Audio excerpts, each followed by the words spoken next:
আমার বিয়ের আগে থেকেই বড় ইচ্ছে ছিল, যখন আমি কলেজে লেখাপড়া করতাম সেই সময় থেকেই বাবা মাকে আমি বলতাম তাই যে এক বাপের এক ছেলের সাথে আমাকে বিয়ে দেবা। এটা আমার খুবই পছন্দ। শুনেছি এক বাবার এক ছেলে নাকি সংসারে বড় আদরের হয়, আর সেখানে আমিও তাদের পুত্রবধূ হলে খুবই আদর পাবো। এই লোভে পড়ে বাবাকে আমি সবসময়, মাকেও আমি সবসময় একই কথা বলতাম যে এখন আমি বিয়ের যোগ্য হয়ে গেছি, তোমরা আজ বাদে কাল কোন সময় আমার বিয়ে শাদী দিয়ে দাও, কিন্তু আমার এরকম পাত্র পছন্দ, তোমরা দেখে শুনে চেষ্টা করবা এরকম ধরে আমাকে বিয়ে শাদী দেবা। বাবা যেন খুঁজে খাজে ঠিক তাই করলো। বাবা খুঁজে খাজে এক বাবার এক ছেলের সাথে আমার বিয়ে দিয়ে দিল। আমি তো মহা খুশি যে এক বাবার এক ছেলে বড় আদরের হয়। না জানিস এই সংসারে গেলে অনেক সুখ শান্তি লাভ পাবো, আর শ্বশুর শাশুড়ির অনেক আদর যত্ন আমার কপালে জুটবে। যা হোক, সে ঘুরে বালি, আমি তো ওখানে যে সংসার করতে লাগলাম। এক বাপের এক ছেলে বটে, শ্বশুরের অর্থ অভিযুক্ত ভরা, অনেক টাকা পয়সার মালিক সে, আর সেই টাকার গরমে তার এক ছেলে একদম ভাদাম্মে, কোনো কাজকর্ম কিচ্ছু করে না, শুধু বাবার থেকে হাত ঘুরে টাকা খরচ নেয় আর এদিক ওদিক বন্ধুদের সাথে আড্ডা মেরে উড়িয়ে দেয়। সেই ছেলে আবার আমাকে বিয়ে করলো, আর আমার বাবা কি দেখেছে মগ্ন হয়ে এই সংসারে আমাকে এই ছেলের হাতে উঠাই দিল, এটা আমার মাথায় আসে না। তবু বাঙালি মেয়েদের একবার বিয়ে হয়ে গেলে স্বামীর সংসার দূরে থাকতেই চায়। আমিও ওটাকে মেনে নিয়ে সংসার করতে লাগলাম। এইভাবে একের পর এক চলতে চলতে যখন 5টা বছর পেরিয়ে গেল, তখন আমি প্রায় 3 সন্তানের মা হয়ে গেলাম। কি আর করার। আর তোমরা তো আমাকে স্ক্রিনে দেখতেই পাচ্ছ, যেমন ওচো লম্বা তেমন তার সুন্দরী, আবার হ্যান্ডসাম, নাদুস নুদুসও বটে। আমার সব কিছু যেন মেদযুক্ত। একটা ছেলে দেখলেই আমাকে আরেকবার তাকাইতে ইচ্ছে করে, ঠিক এরকমই আমি। তবুও যেন আমার স্বামী আমাকে যথেষ্ট ভালোবাসত, কিন্তু আমার তো শখ ছিল যে স্বামীর আয় রোজগারের টাকায় আমি নিজে স্বাধীনভাবে হাত ঘুরে নিজের ইচ্ছায় খরচ করব, নিজের প্রয়োজনীয় সামগ্রীগুলি নিজে কিনবো। কিন্তু তাকিয়ে থাকতে হয় শ্বশুরের মুখের দিকে। আমি স্বামীর কাছে আমার শখের কোনো জিনিস চাইলে সে তার বাবার কাছ থেকে যখন নিয়ে দেবে তারপরে আমি পাবো। এটা খুবই কষ্টকর লাগতো আমার কাছে, এবং বিরক্তও লাগতো। এই জীবনে আমি আমার বাবার সংসারে যখন লেখাপড়া করেছি, তখন সব কিছু ডায়েরি ক্লাবে বাবার কাছ থেকে চাইবে মাত্রই আমার বাবা আমার সমস্ত ইচ্ছা পূরণ করছে। কিন্তু শ্বশুরবাড়িতে এসে না জানি স্বামীর সংসারে একটু বেশি স্বাধীনতা পাবো তা নয়, স্বামী আমার বেকার, সে আমার কোনো ইচ্ছেই পূরণ করতে পারে না। আমার খুবই কষ্ট হতো। আর এরই মাঝে 5 বছর সংসার অতিবাহিত হওয়ার পরে আমার যখন 3টা সন্তান হয়ে গেল, তখন তো আমি একদম ওই সংসারে আটাপিঠে হয়ে বসে থাকলাম। মানে আর জীবনে শ্রোতার কোনো সম্ভব নেই, বদলানোর কোনো চান্স নেই। আর আমার শাশুড়ি ছিল একদম রোগা। আমার স্মার্ট শ্বশুরের বউর তাকিয়ে আমার শ্বশুর কোনোদিনও আমার মনে হয় না যে সুখী হয়েছে, কারণ সে এ জন্মে আমি এই 5টা বছর দূরে দেখে আসতেছি বিছনার থেকে ঠিক মতো উঠতেই পারে না। আমার মতো পুত্রবধূ ওই সংসারে যাওয়ার পরে শ্বশুর শাশুড়িকে যেভাবে আমি সেবা যত্ন করে নিজের বাবা মায়ের মতো করে, হয়তো বা অন্য কোনো বউ আসলে করতো কিনা আমি জানি না। আমি নিজের কোনো কাজে কর্মে বিন্দুমাত্র ত্রুটি রাখিনি। শ্বশুরবাড়িতে যাওয়ার পরে স্বামীর সেবা যত্ন ঠিকঠাক মতো করতাম। তারপরে এইভাবে চলতে চলতে স্বামীকে একদিন হঠাৎ করে বলেই উঠলাম, তুমি তোমার বাবার এত ব্যবসা, প্রপার্টি, এত কিছু আছে, তুমি অযথা ঘুরে বেড়াও, তোমার লজ্জা করে না? এখন তুমি 3 সন্তানের বাবা হয়ে গেছো। আমি চাই যে তুমি নিজে আয় রোজগার করে টাকা নিয়ে আমার হাতে জড়িয়ে দেবে, আমি পুরো সংসারটাকে কোনোরকমভাবে সামলিয়ে নেব। তা না তোমার কাছ থেকে বা তোমার ছেলেপেলের যখন যেটা লাগে সেটা তুমি তোমার বাবার কাছ থেকে চেয়ে নেবা। এভাবে আর কতদিন? তখন আমার স্বামী বলতো যে হ্যাঁ, এতদিনে বাবা আমাকে কোনো কিছুর উপরে চাপ দেয়নি, কোনো কিছু করতেও বলেনি, তার টাকা পয়সা আছে বলে। এখনও বাবা আমাকে কোলের সন্তানের মতো করে আদর করে, কোনো কিছুর জন্য আমাকে প্রেশার দেয় না। এমনকি তোমার দায়িত্ব, তোমার ছেলেমেয়ের দায়িত্ব আমার বাবাই নিয়ে এখনো চালাবে। স্বামীর একটাই কথা, তুমিও সে কিছু করতে চায় না। আমার বড্ড রাগ হতো। তাকে আর বুঝাইতে যখন অক্ষম হলাম আর কোনো কিছু বলতাম না, যা হওয়ার হোক গে, তো ওরটাও বুঝুক গে। এরপর যে এইভাবে চলতে চলতে আমার স্বামী রোড অ্যাক্সিডেন্টে সে পরপারে চলে যায়। ভাগ্যের কি নির্মম পরিহাস! স্বামীকে এই যুবতী বয়সে মাত্র 3টার মা হয়েছি, ছোট ছোট 3টা আমার বাচ্চা। এতে ফেলে রেখে ও যখন চলে গেল, মানে একটা মানুষের যাওয়ার তো একটা সময় থাকে, কিন্তু হায়াত মৌত কখন কার আল্লাহ লিখে রাখছে এটা তো কেউ জানে না। ছোট বাচ্চাটাও চলে যেতে পারে, আবার মাও চলে যেতে পারে। যা হোক, স্বামীকে হারিয়ে আমি শ্বশুরবাড়িতে একলাই শ্বশুরের সাথে জীবনযাপন করতে লাগলাম। আর রোগা শাশুড়ি। শ্বশুরকে আমার স্বামী মারা যাওয়ার যখন 3 মাস অতিবাহিত হয়ে গেল, তখন একদিন হঠাৎ করে শ্বশুরকে বললাম, বাবা, আমি আপনার পুত্রবধূ। আপনার ছেলের কারণেই হয়তো আপনার সংসারে আমি এসেছিলাম। আমার 3টার মা হয়ে গেছি। এখন এই 3টার মা অবস্থায় আমি যদি চাইলেও নতুন কাউকে দাম্পত্য জীবনে আমার জীবনের সাথে মানিয়ে নেব, কিন্তু আমার 3টে সন্তানের দায়িত্ব কেউ নিতে পারবে না, নিতে চাইবেও না, অসম্ভব। আপনার সংসারে আমি পড়ে থাকবো, কিন্তু শাশুড়ি যেহেতু রোগা, তার সেবা যত্ন আমি দাসীবাদীর মতো আপনার বাড়িতে কাজ করব। আমাকে একটু দেখে রাখবেন, আপনি এখনো শেষ ভরসা বাবা। শ্বশুর তখন বলল, মারে, আমাকে কি দেখে এমন মনে হয় যে আমি তোমার সাথে কখনো নিষ্ঠুরতা আচরণ ব্যবহার বা কোনো খারাপ ব্যবহার করছি বা করবো? আমি তোমার সাথে সবসময় ভালো বিহেভি করে আসছি। দেখো, তুমি চিন্তা করিও না, আমার ছেলে চলে গেছে, তাতে কি হয়েছে? আমার মনের মধ্যে অনেক কষ্ট। সারাটা দিন তোমার 3টা সন্তানের আর তোমার দায়িত্ব আমি নিয়ে নিলাম। তোমাকে কোথাও যেতে হবে না, মাঝে মধ্যে তোমার বাবার বাড়ি থেকে একটু বেড়াই আসবে, মনটা হালকা হবে। আর আমার এখানেই তুমি থাকবে। তোমার শাশুড়ি আছে আর আমি আছি, দুজনের সেবা যত্ন পাবে, ব্যাস এতটুকুই। আর নিজের 3টা সন্তানকে লেখাপড়া শিখিয়ে মানুষের মতো মানুষ করার চেষ্টা করবে। আমি বললাম, ঠিক আছে। এইভাবে চলতে চলতে ঠিক মাস 6 যাওয়ার পরে আমার শাশুড়ি তার ছেলের শোকে সেও পরপারে চলে যায়। শাশুড়িও বাঁচল না, শ্বশুরের আর কোনো সন্তানাদি কেউ ছিল না। ইতিপূর্বে ওই সংসারে শ্বশুর আর আমিই বাঁচলাম। এভাবে শ্বশুরকে সেবা যত্ন করতাম। শ্বশুর মন মরা হয়ে সবসময় পড়ে থাকতো। তার মনের হাসি খুশি কোনো কিছু যেন আর রইল না। যদিও তার টাকা পয়সার কোনো অভাব নেই, সে চাইতে সব কিছু তার সামনে মিলে যায়, অথচ তার মনে আর আগের মতো আনন্দ উৎফুল্ল কোনো কিছুই নেই। এইভাবে প্রায় আরও 1টা বছর অতিবাহিত হয়ে গেল। আমার সন্তানাদু বড় হতে লাগলো। তারপরে হঠাৎ একদিন সে দেখি জানালা খুলে চুপ করে আমার দিকে তাকিয়ে আছে। আমি তখন ভর দুপুরবেলা গোসল করতে গেছিলাম।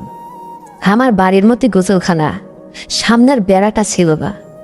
আর ওই বাড়িতে যেহেতু লোকজন ছিল না, আমি স্নান করার সময় শ্বশুর প্রায়ই আমার ছেলেপেলেদের নিয়ে বাইরে থাকতো।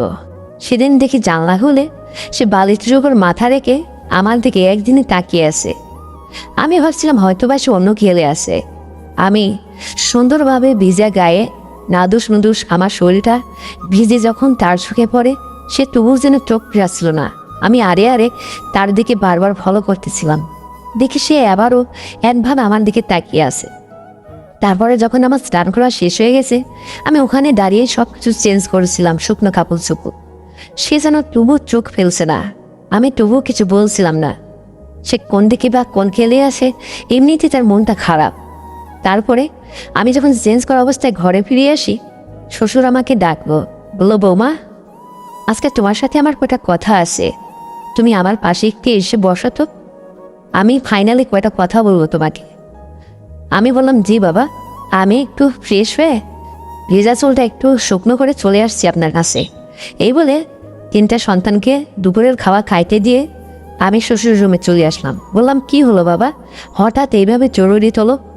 শ্বশুরে তখন আমাকে বলল, বৌমা, এতটা দিন তোমার সাথে আমি এই যে চলে আসতেছি, তোমার শ্বশুর তুমি পুত্রবধূ, এইটাই তো আমার আর তোমার মধ্যে সম্পর্ক। দেখো বৌমা, ছেলেটা আমার যখন তোমার কাছ থেকে বা আমার কাছ থেকে চিরতরে বিদায় নিয়ে চলে গেছে, তখন কিন্তু তোমার সাথে শ্বশুর আর পুত্রবধূর হিসেবটা একদম চুকে গেছে। আমিও পরের ছেলে, তুমিও পরের মেয়ে। আমার ছেলের মাধ্যম দিয়ে তোমার আর আমার সাথে কিন্তু শ্বশুর পুত্রবধূর সম্পর্কটা তৈরি হয়েছিল। সেই যেহেতু নেই, তাহলে কিসের শ্বশুর আর কিসের পুত্রবধূ, সব ভুলে যাও। এদিকে তোমার শাশুড়িও আমার ছেড়ে চলে গেছে। শুধু কি তাই, এই জীবনে তোমার শাশুড়ির সাথে সংসার করতে করতে সে সবসময় রোগা হয়েই থাকতো, কখনো জীবনে আমাকে একদম সুখী করতে পারেনি। মনে পড়ে না দাম্পত্য জীবনে বইয়ের রাতের কি সুখ শান্তি, কবে এটা আমি অনুভব করেছি। আমি বড় ক্লান্ত, আমার বড় ইচ্ছে করতেছে আজকে তোমাকে এক নজরে আমি স্নান করার থেকে চেঞ্জ করা অবস্থায় পুরো দেখে আমার মনের মধ্যে অনেক বাসনা জাগছে, অনেক স্বপ্ন লাগছে, ইচ্ছে করতেছে তোমাকে ওই কথাটা আমি বলে ফেলি। আমি বললাম, কি বাবা এমন কি কথা, বলুন না, আপনার আমি তো, প্রয়োজন হলে আমি রাগ করবো না, আপনি নেট দিতে বলে ফেলুন তো। তখন শ্বশুর আমাকে বলল, হ্যাঁ তোমাকে আমি কথাটা বলার জন্য ডাকছি এখানে বৌমা, তুমি একটু বসো আমার পাশে। আমি শ্বশুরের পাশে মাথায় হাত বুলিয়ে দিচ্ছিলাম আর চুপ করে বসে আছি। তারপরে শ্বশুর আমাকে বলল, তাহলে আমি যদি চাই এই সংসারে, দেখো আমার তো টাকা পয়সার কোনো অভাব নেই, আমি তোমার 3টা ছেলে মেয়ে আর তুমি সহ পুরো 4 জন, আর আমি এই 5 জনের একটা সংসারে পুরো দায়িত্ব নিয়ে সারা জীবনের জন্য আমি সুন্দরভাবে তোমার জীবনটা পরিচালনা করতে চাই, কিন্তু সম্পর্কটা একটু যে ঘুরিয়ে নিতে হবে বাবা। আমি বললাম, সেটা কি করে, আপনি কিভাবে সেটা চাইছেন? শ্বশুর তখন বলল, হ্যাঁ আমি তো সেটাই তোমার সাথে আলোচনার সাপেক্ষে সেরে উঠবো, যদি তুমি না চাও সেটা একান্তই তোমার ব্যাপার, তবু আমাকে যে বলতে হবে, তা না হলে দেখো তোমার শাশুড়ি চলে গেছে, আস্তে আস্তে আমি যখন বৃদ্ধ হয়ে যাব তখন তো আমার জন্য একটা সেবা যত্নকারী দরকার। আমি চাইলে যে কোনো মুহূর্তে যে কাউকে বিয়ে করে নিয়ে এসে এই সংসারে তুলে নিয়ে আসতে পারি, কিন্তু তাকে নিয়ে আসলে তোমার আর জায়গা হবে না এই সংসারে। সে নিজের করে সংসার যখন গঠন করতে লাগবে তখন তোমার সাথে দুরু দুরু চাই করবে, আর তখনই অশান্তি আসবে। আর আমি চাই না আমি নতুন করে এই সংসারে কাউকে নিয়ে আসি। যদি সম্ভব হয় তোমার আর আমার বিবাহ বন্ধনে আবদ্ধ হয়ে, তাহলে বিষয়টা কেমন হয়, মানে আমি তোমার পুরো জীবনের দায়িত্বটা নিতে চাই, সব কিছু পিছনের গল্প ভুলে যাও, তোমার শাশুড়িও নেই, তোমার আর আমার মাঝখানে কেউ বাধা হবে না। আমি তখন বললাম, হ্যাঁ বাবা, আপনি এখন এটা বলছেন, আবার এটাও বলছেন যে আপনার আর আমার রক্তের কোনো সম্পর্ক নেই, ব্লাড কালেকশন নেই, বিবাহ বন্ধন আবদ্ধ হওয়াই যায়। হ্যাঁ এটাও ঠিক আছে, আপনার ছেলেই যেহেতু বেঁচে নেই, আপনার তো সেদিনই পর হয়ে গেছেন, চাইলে আমি আমার বাবার বাড়িতে চলে গেলে আপনার সাথে কিন্তু আমার সম্পর্কটা পুরো মুছে যায়। তবুও আমার তো এমন একটা পর্যায়ে আমি এখন 3টার মা হয়ে গেছি, চাইলে যদি আমি আমার বাবার বাড়িতে চলে যাই, একটা যুবক ছেলে কখনো 3টার মাকে তার জীবনে মেনে নেবে না। আবার আমি যদি সংসার কারোর সাথে করতে চাই, হয়তো বা একটা বিবাহিত ছেলে, তার জীবন অতীতে 2টা বউ মারা গেছে, অথবা একটা বউ চলে গেছে, অথবা তার আগের পক্ষে 3-4টা ছেলে মেয়ে আছে, সে তো কখনোই আমার এই 3টা সন্তানের দায়িত্ব নেবে না, তাহলে ওদের কি হাল হবে সব ভেবে আমিও ঠিক করছি, যদি আপনি মেনে নেন আমিও আপনার সাথে এই সম্পর্কেই থাকতে চাই। তখন যেন শ্বশুর উঠে লাফ দিয়ে বসে পড়ল, আর আনন্দে সে কোনো কিছু না ভেবে আমাকে এক চমকে বুকে জড়িয়ে ধরল, ভীষণ আদর করতে লাগলো, মাথায় হাত বুলিয়ে। কথায় কথায় সে আমার ঠোঁটটা মুখের মধ্যে পুড়ে নিয়ে খেতে লাগলো। ভেবেছিলাম হয়তো তার এটা স্বভাব, তার কাছ থেকে আমি এড়িয়ে এসে একটু মুখটা লজ্জায় নিচু করে চুপ করে তাকিয়ে থাকলাম। সে আবারও এসে আমাকে জড়িয়ে ধরে মেয়ের মতো করে সে সময় আমাকে যথেষ্ট আদর করলো, ভালোবাসলো, আর বললো, ঠিক আছে তুমি যেহেতু রাজি আছো, তাহলে 2-1 দিনের মধ্যে আমরা বিয়েটা সেরে নেব। আমি বললাম আচ্ছা। তারপরে আমি তার কাছ থেকে লজ্জায় মুখটা ফিরিয়ে নিয়ে সোজা আমার ছেলেপেলেদের খেতে দিয়েছিলাম, তাকেও সেখানে ডাকলাম, তাকে দুপুরের খানা খাইতে দিলাম।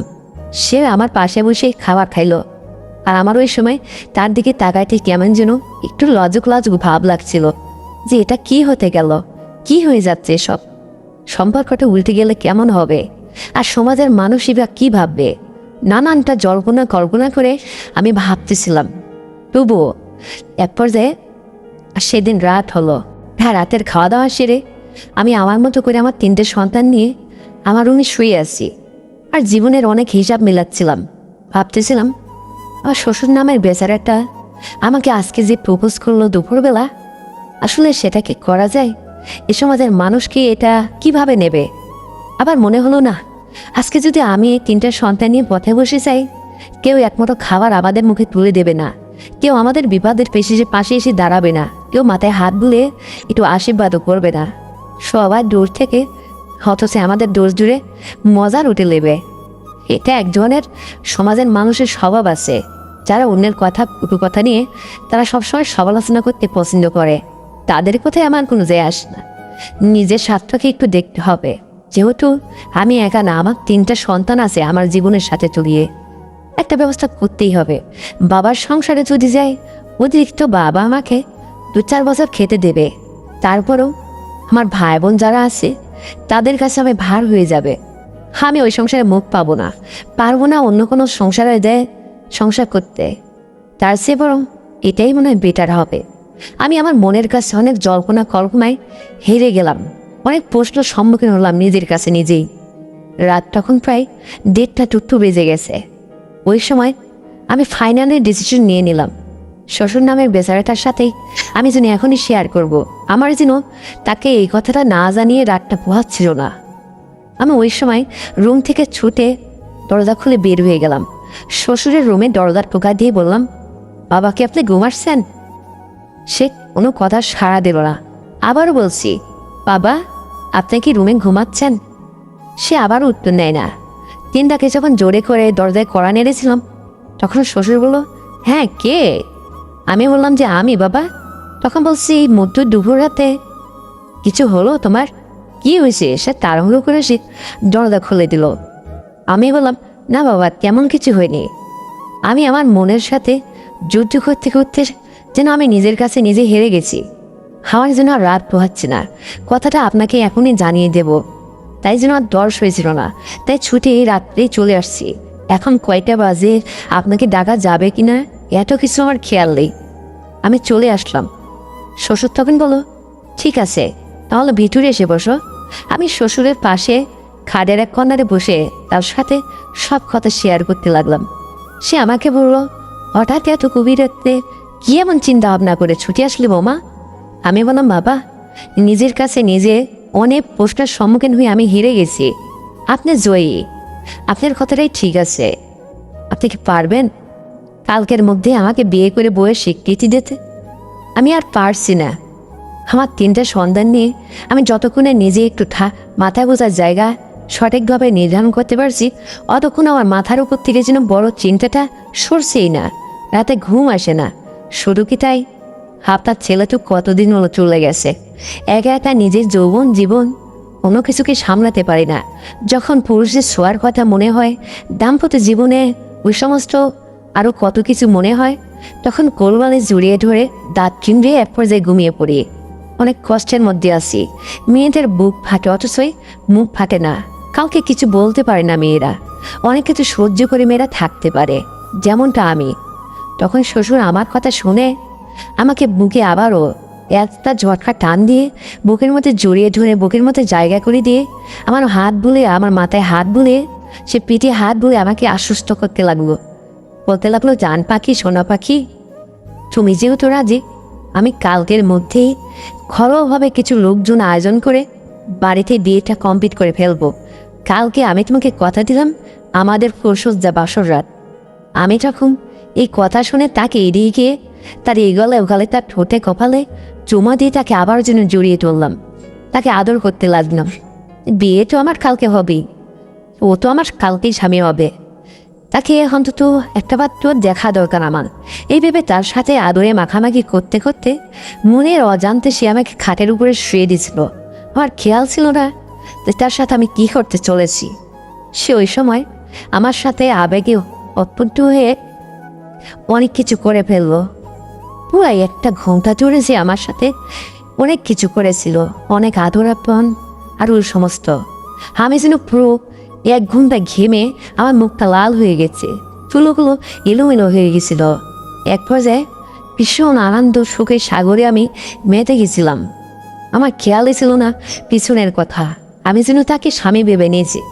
এক পর্যায়ে যখন হুঁশ হলো বা দুজনে শেষ হলো, তখন উঠে দুজনে লজ্জায় মুখটা রাঙিয়ে বললাম যে এখন আমি ওর রুমে যাই, জান পাখি তুমি তোমার রুমে ঘুমাও। আর মনে মনে ভাবলাম, হ্যাঁ এ বয়স হলে কি হবে, বেটার অনেক বাহুতে বল আছে, আর চলবে, একে নিয়ে পুরো জীবনটা কাটিয়ে দিয়ে যাবে দাম্পত্য জীবনে। শুনেছি পুরন চালে ভাত বাড়ে, এখন দেখছি সত্যি তাই। তার মধ্যে এত কিছু আছে আমি তো জানতাম না। ভেবেছিলাম সে বুড়ো মানুষ, কিন্তু আমার যেরকম দেহ, আমি মোটা সোটা মেদযুক্ত সব কিছু, সেজন্য একাকার করে অনেক খুশি আমাকে পাওয়ার পরে।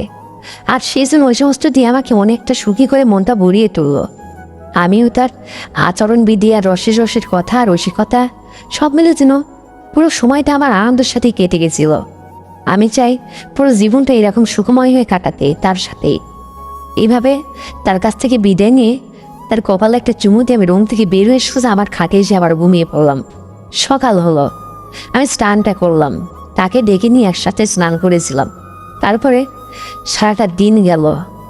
সন্ধ্যার দিকে সে কাজে ডেকে নিয়ে এসে ঘরোয়াভাবে তার কাছের 2 একজন বন্ধুবান্ধব ডেকে এবং কাজে ডেকে নিয়ে এসে আমাদের কর্মাপুরি বিয়ে করে ফেললো। তারপরে ওরা আমি বউ হয়ে গেলাম।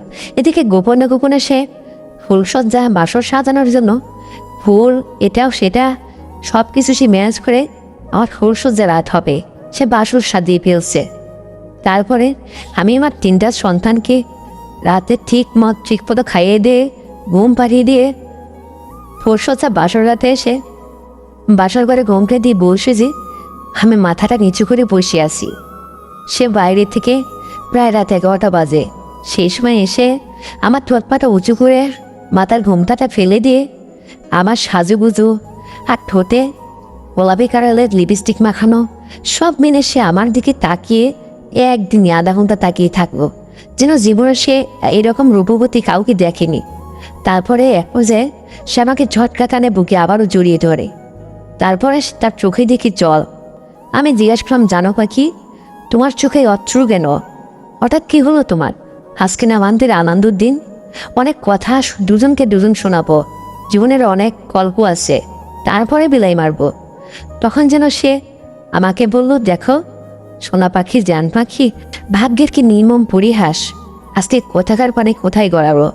তোমার সাথে আমার সাথে যে এরকম একটা জুটি হবে তুমিও জানতে না, আমিও জানতাম না।